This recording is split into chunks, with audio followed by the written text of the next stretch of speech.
अमावस्या के दिन प्रदोष काल में, प्रदोष के समय पर, प्रदोष काल में शाम के समय पर जाकर किसी भी नदी, तालाब, बावड़ी, कुआं, कहीं ना कहीं जो आपके पास में हो, वहां पर एक घी का दिया, बत्ती का मुंह दक्षिण की ओर कर कर अवश्य जला कर जाना। सारे पितृदोष समाप्त हो जाएगा, सारा पितृदोष समाप्त। अमावस्या के दिन किसी भी जलाशय के पास में, नदी, तालाब, बावड़ी, कुआं, जो आपके शहर में, आपके गांव में, आपके नगर में हो, वहां जाकर लगा दे। अगर नदी, तालाब, बावड़ी, कुआं नहीं है तो पीपल का वृक्ष हो या बेलपत्री का वृक्ष हो या बट का वृक्ष हो, उसके नीचे लगा दो प्रदोष काल में। पर अमावस्या के दिन लगाएं जरूर। क्यों?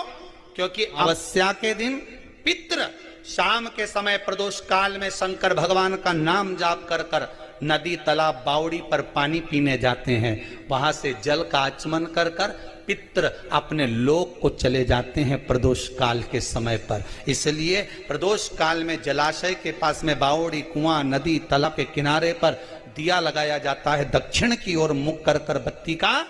तो पितृ आशीर्वाद देते हुए जाते हैं कि फलो फूलो, आगे बढ़ो, उन्नति करो, तरक्की करो। ये पितरों का आशीर्वाद रहता है, पितरों का वर रहता है। आप देंगे उसको मिलेगा। पितृदोष है, ये आपको कैसे मालूम पड़ेगा?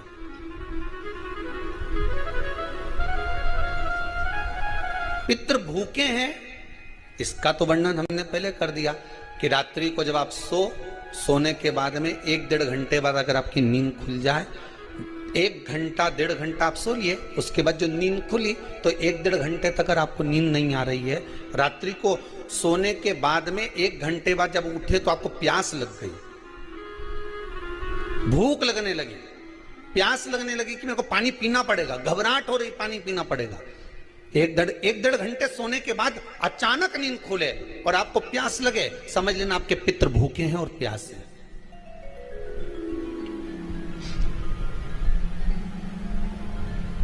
वो भूखे और प्यासे हैं, उनको जल की जरूरत है।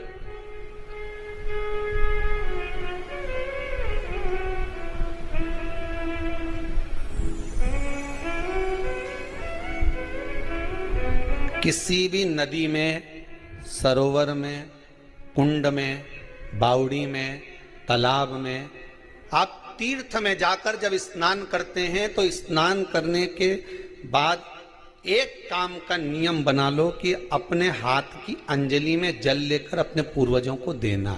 प्यासे रहते हैं, भग मांगते हैं।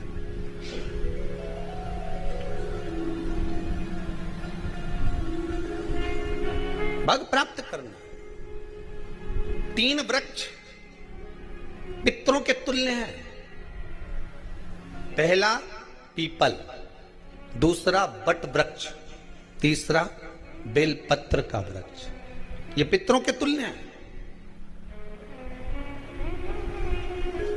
अगर आपको रात्रि में नींद नहीं आ रही है, ऐसा लगता है कि रात्रि को 1 घंटा 1.5 घंटा सोने के बाद कुछ गलत गलत विचार आने लगते हैं, नींद सुबह 3 बजे तक, 4 बजे तक नहीं आती, 4 बजे के बाद फिर नींद आती है, तो एक प्रैक्टिकल जरूर कर कर देखना। एक प्रैक्टिकल करने में क्या जाता है? प्रयास करने में क्या कुछ जाता है क्या?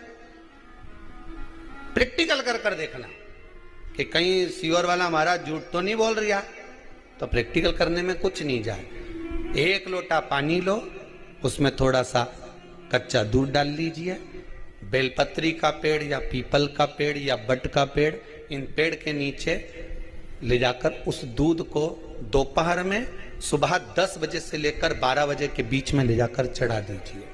रात्रि को फिर ना आपको प्यास लगेगी, ना भूख लगेगी, नींद एक बार लगी तो सुबह ही खुलेगी। प्रैक्टिकल करने में क्या जाता है? पानी डालने में तुम्हारा कुछ जाएगा?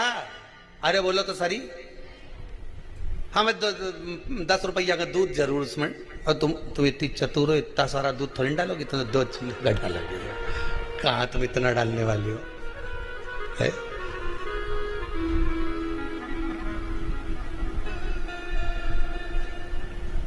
प्रैक्टिकल करने में क्या जाता है? कुछ भी नहीं बिगड़ेगा। ये तो बस जल डालोगे तुम्हारा ही कुछ अच्छा हो सकता है। बाबा की कृपा है।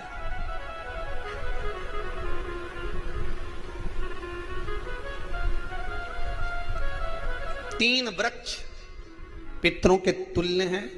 पहला जम के बोलिए पीपल, दूसरा बट वृक्ष, तीसरा बेलपत्री का वृक्ष।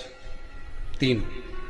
पीपल के वृक्ष में 52,000 ब्राह्मण एक साथ निवास करते हैं, इसलिए पितृतुल्य है। बट वृक्ष ब्रह्मा जी के मस्तक से बना, इसलिए पितृतुल्य है। और बेलपत्री का वृक्ष माता पार्वती जी के अश्रु से बना। जब आंसू गिरे थे माता जगत जननी जगदम्बा पार्वती के, उस समय पर पितृलोक में हलचल उत्पन्न हो गई थी। हमारी नातिन की आंख में आंसू कैसे आ गए? मैनावती की पुत्री है।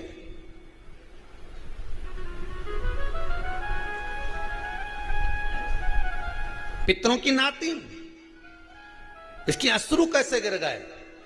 पार्वती जी ने कहा ये आंसू नहीं, मेरा पुण्य भाग प्रकट करती हूं बेलपत्री के रूप में। तो पितरों ने वर दिया था कि ये बेलपत्री का वृक्ष हमारा आशीर्वाद है, इसके नीचे अगर कोई दीप लगाता है, शिव को स्पर्श कर चढ़ाता है, उसके पितरों की शांति होगी। हम स्वयं उसको आशीर्वाद देने के लिए पधारेंगे। बेलपत्र का वृक्ष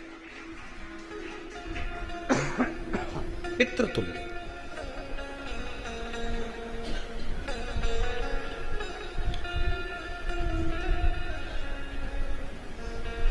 तो रात्रि को अगर भूख लग रही है, प्यास लग रही है, तो पितृदोष है। दूसरा पितृदोष का लक्षण बताया, घर में कोई शुभ कार्य ना हो, वंश की वृद्धि ना हो। 1 रुपये कमाओ, 1.25 रुपये खर्च हो रहे हैं, पैसा 10 जगह से कमाई आ रही है पर घर में टिक नहीं पा रही है, आया गया, पितृदोष है। जरा सी कटोरी पड़ी है, उसके पीछे विवाद चालू हो जाए, पानी ढुल गया उसके पीछे विवाद हो जाए, या छोटी छोटी बात में घर में क्लेश मचा हुआ है, पितृदोष है। समझ लो हमारे पूर्वज हमसे खुश नहीं है, प्रसन्न नहीं। तेरे घर में पितृदोष है, 1 रुपये कमाते हो, 1.25 रुपये खर्च होता है, मानसिक टेंशन बना रहता है। घर में एक व्यक्ति बीमार है, ठीक हुआ, दूसरा बीमार पड़ गया, दूसरा ठीक हुआ, तीसरा बीमार पड़ गया, तीसरा ठीक हुआ, चौथा बीमार पड़ गया। मतलब कहीं ना कहीं पितृ का भाव, पितृदोष का वर्णन। किसी ने कहा तुमसे कि तेरे यहाँ पितृदोष है, तूने ब्राह्मण को भोजन करा दिया, पिंडदान करा दिया, तर्पण करा दिया, तिलांजलि करा दी, गया जी का श्राद्ध कर दिया, हरिद्वार चली गई, वहां पिंडदान करवा दिया, ब्राह्मण भोज करवा दिया, तिथि पर भोजन करवा दिया, सब कुछ करवा के देते। अब एक काम और करके दे, एक काम और करके देखो।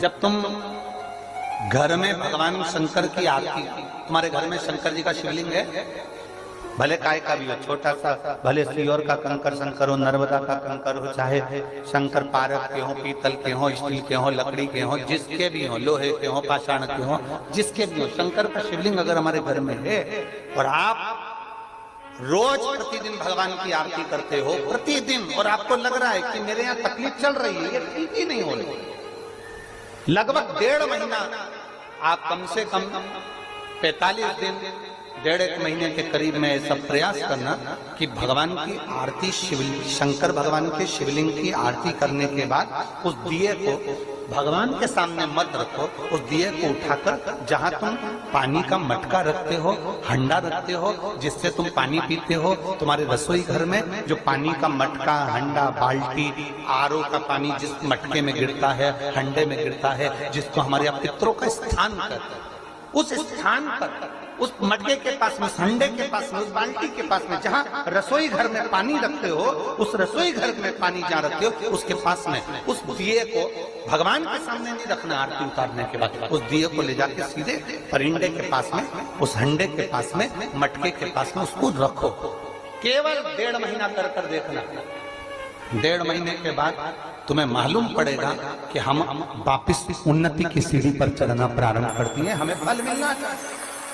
अब तुम्हें ना कहीं जाना है, ना कहीं आना है, ना कोई खर्चा है। खर्चा है क्या?